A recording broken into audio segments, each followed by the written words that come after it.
Família 78, vídeo novo começando para vocês e hoje eu convidei mais uma vez a minha esposa e que manja aí de um monte de coisa, e quando a gente fala sobre família é importante que ela esteja participando aí desse vídeo, porque na internet você encontra uma série de vídeos que fala sobre como matricular seu filho, como é que funciona uma escola americana, vocês sabem como é que verifica a nota das escolas por aqui, mas nunca ninguém falou do outro lado, né? Como é que uma professora americana tem enxergado essa chegada de estrangeiros em suas salas? Vamos inverter.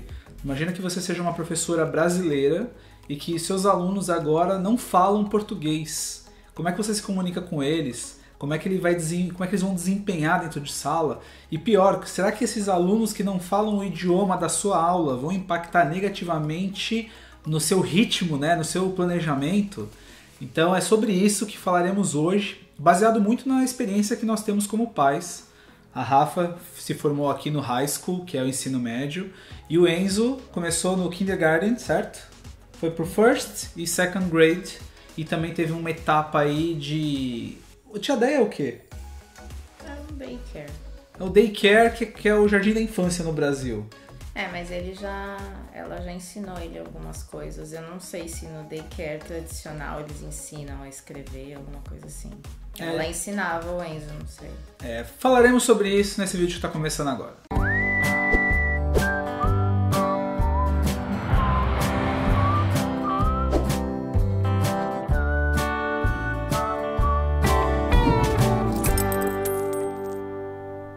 Para começar, eu quero primeiro estabelecer duas coisas importantes. A primeira, se você está vendo esse vídeo pela primeira vez, se inscreva aqui no canal, a gente fala um pouco das nossas experiências aqui na terra do Tio Sam. A gente mostra experiências boas, às vezes a gente mostra desafios, às vezes tem coisas que a gente não mostra para vocês, que a gente sofre atrás das câmeras e na hora certa a gente divide com vocês. Não é fácil, mas a gente tá aí nessa luta, tá bom? Então se você puder se inscrever aí no canal, é uma forma de você ajudar bastante esse trabalho que a gente faz. A segunda coisa que eu quero estabelecer é quais são os perfis dos professores que o Enzo, nosso filho mais novo, nosso caçula, já teve. Na minha opinião, ele teve dois perfis, professoras mais rígidas e professoras mais amorosas. Você concorda, discorda, truca? Concordo. A gente estava conversando no café da manhã sobre isso. E assim, a gente não vai dar nome para os professores, tá? Até porque a gente não conversou com eles e aí não tem autorização de citar o nome deles, coisas do gênero. Com exceção da Tia Deia, que a Tia Deia é amiga nossa, de casa, assim. E o Enzo começou os estudos com a Tia Deia. Amor, fala um pouco como foi a relação do Enzo com Tia Deia, primeiro passos. A Tia Deia era mais a segunda mãe aqui, né? Porque ela que conseguiu tirar a fralda dele, ela que fazia ele comer arroz e feijão com brócolis. É verdade. Que em casa ele não queria, chegava lá e ele comia. Ela que ensinou ele a escrever o nome. Ele, apesar de aprender inglês sozinho em casa, ela ensinava eles, né, inglês também no daycare, para preparar para o kindergarten. Então eu acho que foi mais do que um daycare. Foi uma ponte muito importante, porque a aula que a Tia Deia faz, ela é muito relacionada à preparação mesmo do que eles vão encontrar nas escolas americanas. Então a nossa primeira sugestão, né, embora esse vídeo não seja um vídeo de dica ou sugestão, é um vídeo sobre o que a gente acha da visão dos professores americanos, mas antes de entrar nesse ponto, é importante que você saiba que quanto melhor o seu filho estiver no inglês, menos ele vai sofrer durante a escola americana, por uma questão simples. Se fala inglês nas escolas. E aí, se ele não fala, isso pode aumentar o desafio. É impossível? Não, porque tem o ESOL. O que é o ESOL, dona Patrícia? Não lembro. Não precisa ser a sigla. O inglês como segunda língua. Aí todo estrangeiro precisa entrar nessa aula. E aí eles vão analisando, vão sendo testados até o ponto de sair, não precisa mais. O Enzo, no kindergarten, quando ele entrou na escola, ele entrou, né, na aula de sol. E aí deu um ano, não sei se foi um ano, um pouquinho menos, eles já tiraram ele, porque não precisava mais.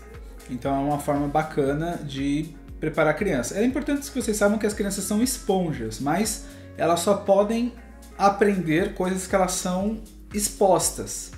Se de repente você não fala inglês, se a sua família não fala inglês e se não existe o consumo de inglês dentro de casa, não tem o que ele, né, consumir, não tem o que ele utilizar para absorver. Então é importante, muito importante essa questão do inglês, porque aí a gente agora cai nessa segunda questão. Imagina você, professor brasileiro, numa escola no Brasil, que recebe um aluno que não fala o seu idioma. A gente sempre fala sobre boas escolas, notas de escolas, mas vamos pensar um pouquinho agora nessa questão do professor lá. Ele está lá acostumado, normalmente recebendo os alunos americanos, com uma rotina americana, com um dia a dia americano, com coisas que a gente não faz no Brasil. E aí ele começa a receber um monte de alunos que não fazem parte da cultura deles. Acho que isso... O que você acha, amor? Primeira coisa, assim, como você enxergaria sendo professora de alunos estrangeiros? Eu não sei. O que eu posso dizer é o que eu vi que o Enzo e os amiguinhos passaram. Eu não tenho ideia de como seria pra mim, mas ele teve um amiguinho que falava espanhol, que não falava nada de inglês, e ele chorava todo dia. E a professora não sabia mais o que fazer, porque ele chorava, não entendia. Aí eles tentam pegar algum amigo que fala língua semelhante para ajudar, porque a aula de ESOL não acontece junto com a aula normal. É uma aula à parte. Você sai da aula normal e vai para a aula de ESOL. Então não tem o acompanhamento ali 100% durante o dia todo de aula. Eu acho complicado. A grosso modo, sendo bem realista, o que acontece é assim, o ESOL ele é uma forma da escola tentar apoiar a falta de idioma da criança, mas em contrapartida é muito pouco, porque ele é uma aula na grade. Todas as outras aulas a criança vai estar dentro da turma e aí esse amiguinho dele chorava e tal. Então assim, a ideia do vídeo não é assustar, mas é mostrar como a coisa acontece na prática de verdade, né? E aí, dentro dessa questão, o Enzo, falando agora dos professores americanos, o Enzo teve a primeira professora dele no ensino público americano, ela era bastante rígida, e isso nos assustou muito no início, porque a gente sai da tia Deia, que é uma professora americana brasileira, que era uma segunda mãe, a gente coloca o Enzo num cenário de escola pública onde as escolas americanas têm uma questão que eu acho bem positiva, que é os alunos precisam aprender a se virar sozinho. A Rafa, por exemplo, no high school, no primeiro dia de aula, pegou o ônibus errado e teve que se virar para voltar para casa. Ela tinha que correr pro armário, saber qual era a aula, correr a tempo se não chegava atrasada, senão... Então, assim... Que nunca era tempo suficiente. Que nunca era tempo suficiente, que também era ruim. Tem uma coisa ruim, até quando o ônibus, por exemplo, atrasa, não é culpa da escola. É problema do aluno resolver isso lá e pedir para entrar, então... Enfim. Eles ficam como atrasados. Fica como atrasado, tipo assim, beleza, não é problema meu, é engraçado isso. Mas a escola já esperava de uma criança de 6 anos, né? Kindergarten 6 anos. Que é quando eles entram. 5, De 5 para 6, dependendo da faixa de aniversário. Uhum. Eles já esperam que essa criança entre sozinha na escola, porque assim, existe um pré-treinamento durante uma semana, que o pai pode levar até a porta e tal, mas depois disso aí, você faz drive-thru com as crianças, você passa na frente da escola, tem os monitores, que normalmente são outras crianças um pouco mais velhas, você abre a porta, essa criança pega a sua criança e leva para a sala de aula. É um pouco assustador. Não, mas eles não acompanham até a sala, eles têm que ir sozinhos. Né? Então eles ficam lá fora só pra ajudar a abrir a porta. É verdade. É tipo assim, vai a partir daí. E na primeira semana de aula do Enzo, é um impacto, né? Imagina, você tá indo pra uma escola, não é mais um daycare, não é mais aquela coisa tipo a casa, uma estrutura menor, é uma escola grande, porque as escolas aqui elas são segmentadas em elementary, middle e high. Então... Essa escola que o Enzo tá hoje, elementary, ele vai até acho que o 5º. Vai até o 5º ano. Então tem crianças maiores e tem os pequenos. E aí ele pega, vai pra lá, começa a chorar, começa a ficar assim, tipo, inquieto. E aí a professora simplesmente fala assim, tudo bem, pai, ele vai ficar bem. Ele entra, ela fecha a porta, eu fico lá fora olhando. E aí ela vira de costa, vai pra mesa dela e o Enzo vai lá pendurar a mochilinha dele meio chorando, indo pra cadeira dele, pra mesa dele. Isso é de cortar o coração. A gente tá acostumado do abraço, a gente tá acostumado do calma, né? Eu vou cuidar e tal. E aí esse foi a quebra do Enzo pro primeiro ano. Quer falar? Pode falar. Não lembro de nada específico agora, assim. Aí, esse foi o primeiro cenário. Mas essa primeira professora, ela foi muito boa mesmo no sentido de tarefas. Ela era muito direcionada a pedir as atividades, a avaliar resultados. E aí o Enzo já começou a se mostrar um bom aluno. E aí eu tenho que falar, né, gente? É meu filho, eu tenho que ter orgulho do meu filho, né? Eu vou ter orgulho de quem? Do filho do vizinho? Não, tem que ter orgulho do meu filho. E aí a professora começou a falar que o Enzo sempre ia bem, que, sabe, se desempenhava bem com as notas, se desempenhava bem também com... Saiu do ESOL, porque é resultado do trabalho dela, né? É. E hoje, eu já vou voltar na linha do tempo. Delas, né? Porque ele começou do daycare em inglês, pegou a primeira professora e aí conseguiu não precisar do apoio, né? É. E eu vou dar um pulo na linha do tempo, tá? Hoje, 2020, com toda essa pandemia, com tudo que está acontecendo, o Enzo está numa sala hoje que ele é second grade, segunda série, e os melhores alunos, vamos falar aqui dos 4 melhores alunos, 2 são brasileiros?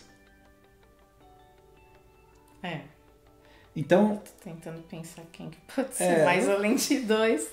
Os 3. É que eu não queria parecer pretencioso, mas assim, dos 3 melhores alunos da sala dele em desempenho de nota, de posicionamento, de resultado, 2 são brasileiros. Mas é que agora tá uma situação um pouco complicada, né? O ensino à distância também envolve tecnologia e tudo mais. E não são todos os pais que conseguem apoiar as crianças. O Enzo teve muito apoio no começo. Eu fiz questão de ficar perto dele sempre, para ele poder aprender como que mexe, como que salva a lição, como que anexa a lição, essas coisas a parte de tecnologia. E teve criança que eu acho que não teve muito isso. E aí, metade do tempo que eles levam é pra se achar e tudo mais, né? Não, faz sentido.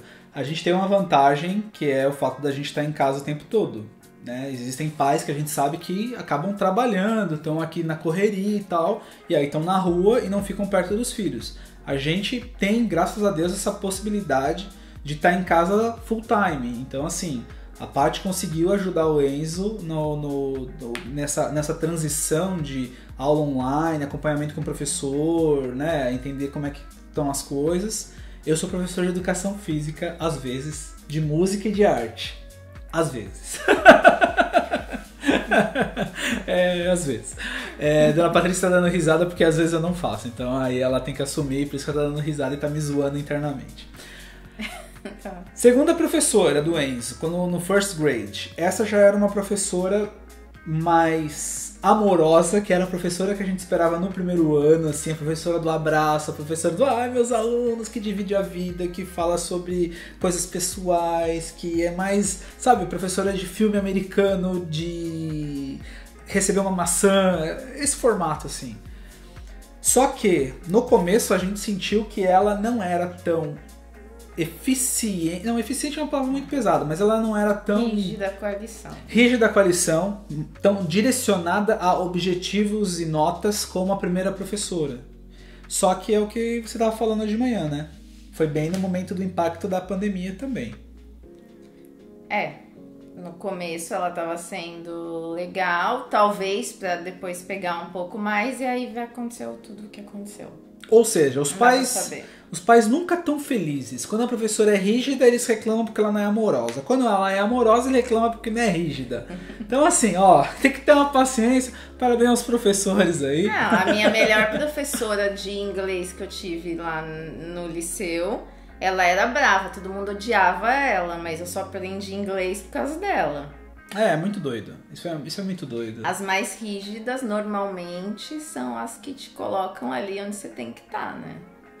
E aí, esse ano, o Enzo tá com uma outra professora que é bastante rígida, mas que essa semana o Enzo ficou bastante doentinho. A gente até tava com uma dúvida se não podia ser sinais de meningite, porque ele tava com o pescoço rígido, dor de garganta, e aí a gente fez assim um monte de coisa, correu com um monte de coisa, até teve chance dele ir pro pronto-socorro, pro IR, mas a gente deu uma segurada para até saber se precisava realmente ou não, por conta de pandemia. Não é o melhor momento de ir pro hospital, aqui eles vão segurar mesmo, vão fazer 1 bilhão de exames, vão internar, a gente sabe como é que funciona. E a professora dele desse ano, que eu acho que é a mais rígida de todas, assim, tá sendo super... eu ia falar sweet. Super legal, assim, super boazinha. Eu ia falar kind. Super atenciosa, perguntando, sabendo. E ela tem elogiado bastante o Enzo. Semana passada, o Enzo fez uma prova de matemática, ele foi o único que tirou? 100%. Ah, filhão, mas tem um monte de defeito também, mas não é essa candura toda, mas tá indo bem. Ele é difícil pra concentrar, nem eu acreditei. Mas isso é um problema meu. Eu tenho problemas de déficit de atenção. E olha que bonita aquela borboleta. Não, brincadeira. E aí eu tenho esse problema. Então o Enzo pegou isso de mim. Eu sou muito criativo, mas eu tenho dificuldade de me concentrar numa atividade. Depois que eu concentro, vai embora. O Enzo acho que ele é preguiçoso, ele não quer fazer lição. Não sei. Ele não quer fazer de jeito nenhum. Mas aí vamos voltar ao assunto lá, porque esse vídeo já tá com 16 minutos e ele vai ter que acabar agora. Eu acho que, por exemplo, no caso do Enzo, o Enzo sendo brasileiro e sendo um bom aluno e desempenhando bem e a professora elogiando, o Enzo tem ajudado a comunidade brasileira a ter uma boa imagem para os professores e para a escola. Porque se fosse o inverso, né? Se fosse o menino brasileiro que dá dor de cabeça, que não ajuda, que não coopera, que tira notas ruins, que atrasa a turma, toda a comunidade brasileira ia ser impactada, porque aquele ali é o representante. Então a gente fica muito feliz de saber que o nosso filho tem apoiado a comunidade brasileira, assim como o melhor amiguinho dele também, que tá indo super bem, que desempenha bem, que, sabe? Isso é muito legal. E é isso que eu queria encorajar vocês. Quem está hoje pensando, estudando, avaliando um possível período de intercâmbio no exterior, prepare o seu filho, sua filha para o inglês, porque, primeira coisa, antes de tudo, ele vai se adaptar muito mais rapidamente, muito mais facilmente. Então, primeiro por causa deles, né? Para eles realmente se sentirem confortáveis. Já é um processo você afastar seus filhos da família, parentes, às vezes ritmo do Brasil, coisas que você fazia lá. Segundo aspecto é de como ele se incorpora junto ao ensino, porque as escolas americanas não vão mudar para atender os alunos estrangeiros, não faz sentido. Elas têm programas, elas se adaptam, e eu não estou defendendo a escola americana, eu estou defendendo aquilo que é o básico. Um país tem a sua escola pública para os seus moradores e para, né, a sua nação. Se outra nação quer participar, você é o convidado. Então você tem que entrar no jogo e com as regras do convidado, como convidado, não como, né, o dono da festa. Ainda assim, eles têm programas que apoiam, né? Eles mandam mensagem porque a escola sempre liga mandando mensagem. Eles mandam em português agora pois também. É. Os formulários, eles mandam agora, tem espanhol, crioulo, português e inglês. Então, assim, ainda assim, eles apoiam. E eu posso dizer para vocês, as escolas, pelo menos todas as escolas que nós passamos, a gente foi assim muito bem recebidos. Existiram casos? Existiram. Roubaram o celular da Rafa na primeira semana de aula dela.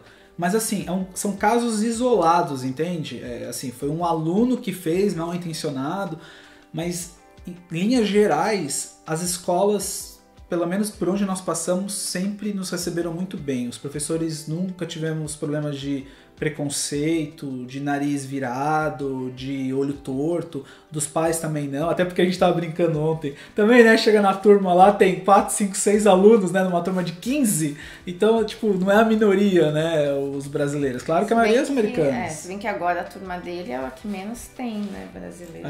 Então, essa bagunça acabou se parando. E também por conta de pandemia, né? A gente não sabe quantas pessoas voltaram, quantas ficaram, enfim. Espero que esse papo te ajude de alguma forma. Essa é um pouco da nossa visão de como um professor americano pode enxergar esse cenário todo comparado com o que a gente viveu. Então a ideia é fazer esse cruzamento. Deixa aí nos comentários o que você achou. Fala também se você gostou, que aí a gente faz mais podcasts como esse, com vídeo, né? Porque isso virou um podcast, tem 20 minutos de vídeo aqui. Dona Patrícia participou. É sempre difícil trazer a Dona Patrícia porque ela não gosta de câmera, mas eu acho que ela desempenha super bem. E aí deixa aqui nos comentários, Dona Patrícia, volta aí. E é isso aí, gente. A gente se vê aí nos próximos dias. Se você perdeu semana passada, a gente foi fazer um passeio bem legal e buscar o hambúrguer preferido, mas antes do hambúrguer tem um monte de coisa que a gente falou sobre os Estados Unidos também. Deixar aqui em cima, ó, clica aí, vai lá ver. E boa semana pra vocês, fiquem seguros, fiquem com Deus, tá? Tchau. Tchau.